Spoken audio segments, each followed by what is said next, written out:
All right, time now to talk to, I don't know what you guys were doing at the age of 39, but the 22nd head coach in the history of South Dakota State football, Omaha native, good friend. He has been a frequent guest on the show.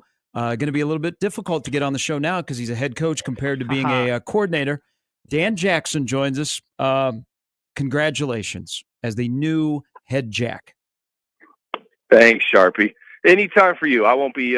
Maybe some other people may have a hard time getting me, but if you guys need a segment, I got you. All right. So how did we do this? So, you're looking for a place to live in Albuquerque, New Mexico.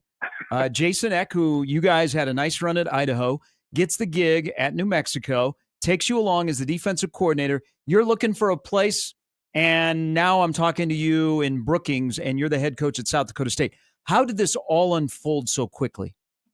Everything happens for a reason, Gary, and it was, gosh, I haven't had a day off since the quarterfinal game at Idaho. But that game, season ends at Idaho, and really thankful for the opportunity he had there, winning a season in the last 35 years. And Jason gets a shot to go to New Mexico. About 2 a.m. that night, he calls me in and says, "Hey, buddy, we're going to New Mexico. You're the DC. Let's do it." About 12 hours after that, Idaho is offering me the head coaching job there. Choose to kind of stick with Jason and those things, and then go home for Christmas. And I'm back home in Omaha, like I try to get back for a few days every year, and get a phone call from South Dakota State, and I'm driving up here the next day, and it's been a whirlwind. I've got about 3 pairs of clothes with me because I just took a carry-on to Omaha, and I haven't been back to Idaho or Albuquerque since. Lord. Just rolling, man. Just rolling with it, and trying to win every day, buddy. Hey, so that explains the suit you were wearing at your press conference Friday. Funny about the suit is, so I go to Jerry Ryan. That's like the only place in town to get a suit. So those are my guys there. Yeah. So my guy Dan at Jerry Ryan hooks me up with a suit before I officially come up here, and then I actually needed to have my wife go to Omaha and pick the suit up and bring it up here that morning. So I got the suit about an hour before the press conference. Oh, that's crazy. That's crazy. So, hey, Coach, Matt here. Just want to say congratulations. Thank you for coming on the show, man. It's a great honor to have you on. And once again, congrats. You're taking over a program with a ton of tradition, with a ton of history, but now it's your program. There's a lot to be said about what the Jackrabbits have done, but now it's yours. What is the one characteristic that you want people to know your program by? What's the one thing that you want people to associate with your program?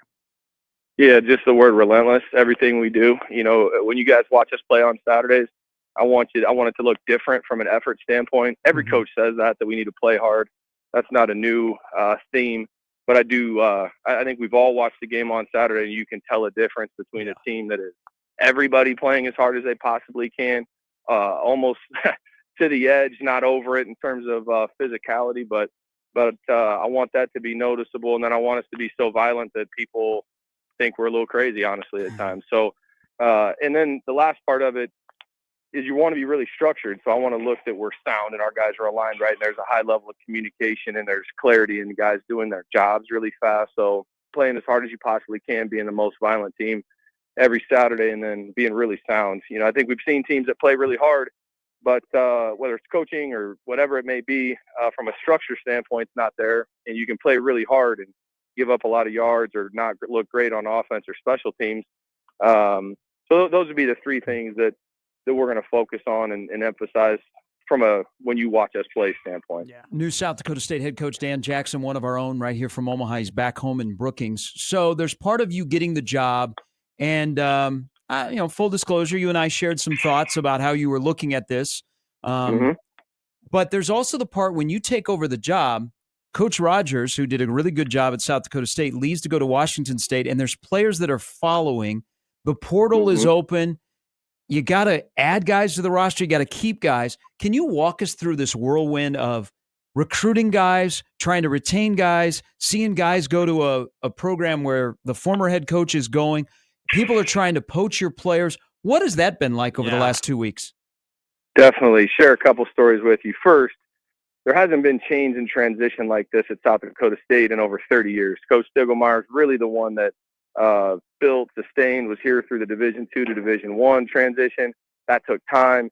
Everybody knows this as a power, but I got here in 2012, and the 2010 and 11 season, they had losing records. So it took a ton of time to be able to build the culture. Since 2012, we haven't missed the playoffs.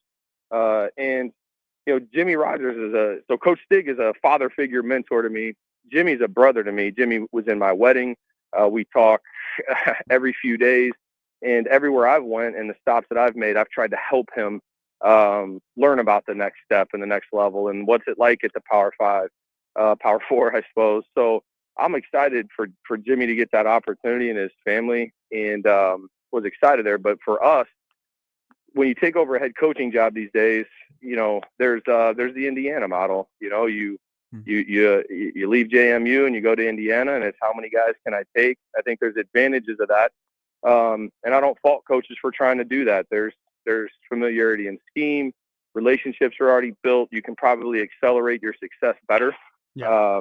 And so, I'm all good with the guys that are moving on and wishing the best of luck. The truth in a couple funny deals is there's like 45 guys in the portal when I got here or trying to go into the portal, and I think we'll lose like 13. So that was that was just a byproduct of as soon as I got the job. I was actually at my dad's office in the travel transport building down there on 72nd, and I just called every guy on our team. I just went down the list, and the amount of guys that once we got a chance to connect and talk and them hear the vision and them understand what was going to happen, that just canceled a flight out there or turned their car around. I mean, we had a guy that had turned his dorm key in and packed his locker here and was driving to a different school, and wow. And he turned his car around, and we moved him back into the dorms, and we got him. So there's there's just some work involved in that, and so the first thing to me was retain the roster, and I feel that we did a really good job of that. I think some key guys on our offensive line stood up, and our quarterback, so some influential people made some comments. There's players from the NFL whose loyalty lies with us, the Tucker Kraft, the Dallas Goddard, the Mason McCormick, Isaiah Davis. I could probably name 15 others. Yeah. That they got on the phone and called our current team. Our Jackrabbit Former Players Association was calling guys for me, Coach Stig. So player retention. And then the tough part for us is we started school on Monday. So, there's some advantages to schools that don't start for another week, to be able to get transfers in. So for us, we kind of, we're going to add 12 guys to the roster in a short time. Thankful for the administration to help me get that through. And I kind of went with some guys that we knew. We got a defensive lineman from Iowa Western. Well, I know Aaron Terry, and I know Mike Blackburn, and obviously Coach Stroh, Kobe Brett's from Nebraska. There's just, to me, if we could add the right pieces, but we had a previous relationship, it makes sense. And then now we have some time to be able to settle in, finish the 2025 class, which has a lot of talent in it because a lot of Division I schools haven't thought about 2025 since July. And then we will be able to focus on what we need in the spring. But love the pieces that we have, though. Coach, you know better than anyone that the coaching industry is crazy. There's a lot of highs, there's a lot of lows. I'm curious, is there a pivotal moment in your career, or maybe moments in your career, that led you to now being the head coach of South Dakota State? Probably not one moment, but I said this in my press conference, but I think you have to have a certain level of confidence to be successful in anything. And so when I got here in 2012 as a GA, if they would have elevated me as the head coach then, in my mind, I would have been ready for it, and I would have found a way. Yeah. Clearly, I was not ready, but I just think that the belief in yourself. But to me, it was the steady grind and the build here, which Gary and people in Nebraska saw because they saw the recruiting efforts and the things that we were trying to do and change here. Gary, you've seen the facilities change here from an investment standpoint. So I saw this program be built, and then going to Northern Illinois, Thomas Hammock is a close friend now and a very good mentor. And he came from the NFL. So he taught me how to build a roster and how to be creative and think outside of the box, which prepared me for the portal world. Clark Lee is one of the sharpest, most methodical, detailed people, and I needed to learn some of those things from him. And and then clearly then get back with Jason Eck and learn a lot from him. And so really all three of the guys I worked for after this were new. It was their first stint as a head coach. And I don't know why or whatever, but I've always found a knack to try to be close to our head coach. And so whether it's developing a collective at Idaho, whether it's being in Coach Hammock's office, talking personnel or the roster and those sort of things. I've tried to find a way to be the right-hand man of a head coach. And all those things probably are what prepared me. Are you lifting weights? You know what? I am in our indoor, and I want to get one shot to make a great first impression, right? And our players have been through a lot in the last couple of weeks. So I'm getting here at 5:30 every day because we have a 6 a.m. lift group. We have an 8 a.m. lift group. Wow. And I'm in here spotting guys and supporting them and learning about them, learning faces. Fantastic. So, our whole staff's in the weight room with them until about 10, just, helping that way. So, no, I got guys walking. They're doing farmer carries with like sleds right now. What do you squat nowadays, Coach? Where are you at? What's your squat at? My L5 vertebrae, nothing, squatting 0. Body weight squats. I need to start doing some cardio. I'll get on a better routine now. Absolutely. Hey, when you were at South Dakota State, you recruited heavily here in Nebraska, and that became the Nebraska Jacks. You go to Northern Illinois, you got guys from here or over at Northern Illinois, even at Vanderbilt with Dom Rizak. You go to Idaho, you're still paying attention to Nebraska. I told you, you made an offer when you got to New Mexico to Jones at Omaha North, and I'm like, that's a good move. I think people are excited. You mentioned Kobe Bretz is going to transfer from Nebraska to come play for you. I guess that as you put your staff together, this state will once again become very prevalent up in Brookings. No question about it. And I would have loved to recruit it harder when I was at Vanderbilt. And, there's things that make sense and don't. Then I go to Idaho, and Seattle was my area because that was the big city close. And, you got to, at those places, you got to figure out where you're going to spend your resources. Well, here, our resources are going to be heavily spent in the state of South Dakota and the surrounding areas. And then the connection with Nebraska is more of, I know the high school coaches and I trust them and they trust me. And I know all these different families and and now to have the former players that came here that had success being able to reach out to those guys as well.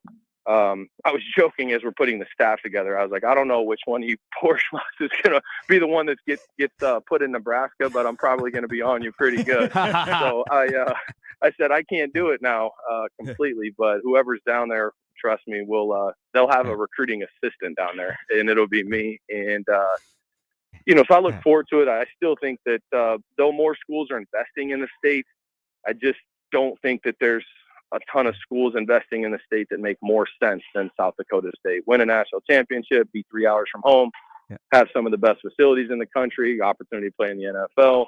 And then with roster limits, we're not really subjected to the 105. So there's going to be some things that, that even provide more opportunity than when I first started here. So no, I look forward to getting down there. Hey, I would be remiss if I did not ask, what is Nebraska getting in Andrew Marshall, who you coached last year? Long story with Andrew, but you guys are going to be happy with what you get. Andrew was the only first-team all-conference player in the corner in the Big Sky. All the other DBs were safeties.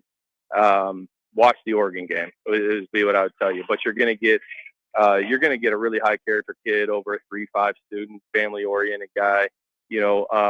And I don't want to get too into the weeds on it, but before anything even transpired with Andrew, he's the type of kid that when you build a relationship with him, he came into my office about all of this a month before the season was over and was able to mentor him through it. So he's a genuine, authentic kid, and he wasn't going to leave Idaho unless it all aligned. And for him, it was, feel good about an opportunity to play. He knows he needs to earn it. Have it make sense for his family. And then he really wanted to be around coaches that could help take him to the NFL. And so I just, I let him make his decision. But my advice was, buddy, you're not going to be around better people and better leadership. You also wanted support from, he wanted to be somewhere that loved football. So I said, hey, man, I'm biased. I'm from there. But I think at the end of the day, there may be a fit for you there once he decided to go in. So I would, and then just don't forget about his punt and kick return ability. We just threw him back there, guys. It's not like he practiced it all summer. We needed a returner early in the season. He just started scoring touchdowns. He's not going to overthink it. You don't have to overcoach him. You just put him back there and let him do his thing. So I'm really excited about him. Well, I know there's a lot of people excited that you're back in the area, especially your wife and her family and your family. I'm elated for you. I think this is a great fit. You're going to do a fantastic job. It's the start of this journey that you've been on, but now you're the head man, and I expect better tickets and more access. Hey, you just let me know. I got club seats waiting for you at my office, and then when you're up for a hoops game, you pick where we're going to lunch, and I got you, buddy. I better be tagging along on that, Gary. I mean, I don't expect to be included in the deal, Coach, but I'll be there for one or two of those things if you give it to me. Hey, you know what? You're down there helping Gary out, and been doing a great job. So you got the invite. Appreciate it. Thanks, Coach. DJ, congratulations. Thanks, guys. Hey, Talk soon. Yep. That's Dan Jackson, the new head coach at South Dakota State.